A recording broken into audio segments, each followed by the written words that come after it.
Hello friends, welcome back to MK Academy channel. Zari and Sardozoட advanced level stitches பார்த்துட்டு வரோம். இன்னைக்கு நம்ம double button hole stitch எப்படி Zari use பண்ணி போறது அப்படிங்கறத பார்க்கலாம். இதுக்கு முன்னாடி நம்ம சிங்கிள் பட்டன் ஹோல் ஸ்டிச் அதாவது button hole stitch, double chain stitch, Zariல வந்து நம்ம zigzag ஸ்டிச் இதெல்லாம் நம்ம பார்த்துட்டு இருக்கோம். இது எல்லாமே பார்டருக்கு, ஃப்ளவர் போடுறதுக்கு, ஆரி பிளவுசஸ்ல வந்து நம்ம டிஃபரெண்டா வித்தியாசமா நம்ம வந்து அட்வான்ஸ் லெவல்ல கொண்டு வரதுக்கு இந்த ஸ்டிச்சஸ் எல்லாமே யூஸ் ஆகும்.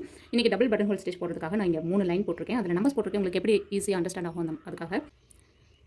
ஃபர்ஸ்ட் பஞ்ச் சென்டர்ல இருக்கக்கூடிய அந்த லைன்ல, செகண்டு மேலே இருக்கக்கூடிய அந்த லைனில் போட்டுட்டு எந்த ஒரு ஷார்ட் நாட்டும் நம்ம போடலை, டைரெக்டாக நம்ம கீழே எடுத்துக்கிறோம். திரும்பவும் மூணாவது பஞ்ச் சென்டரில் இருக்கக்கூடிய லைன்லையே, திரும்ப நாலாவது பஞ்ச் கீழே இருக்கக்கூடிய லைனில்.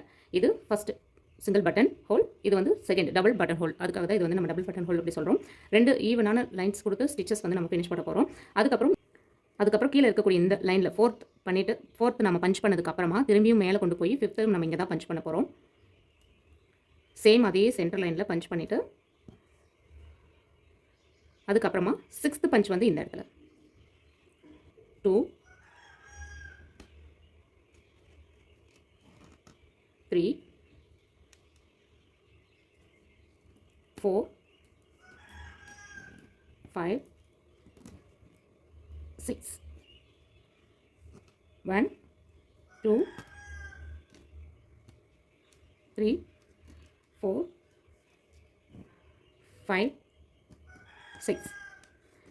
இந்த டிஸ்டன்ஸ் நம்ம ஈக்குவலாக போட்டோம் அப்படின்னா தான் டிசைன்ஸ் வந்து ஃபினிஷிங் ஆகும், பர்ஃபெக்டாகவும் நீட்டாகவும் இருக்கும். இதை கம்ப்ளீட் பண்ணிட்டு எப்படி இருக்குன்னு பார்க்கலாம்.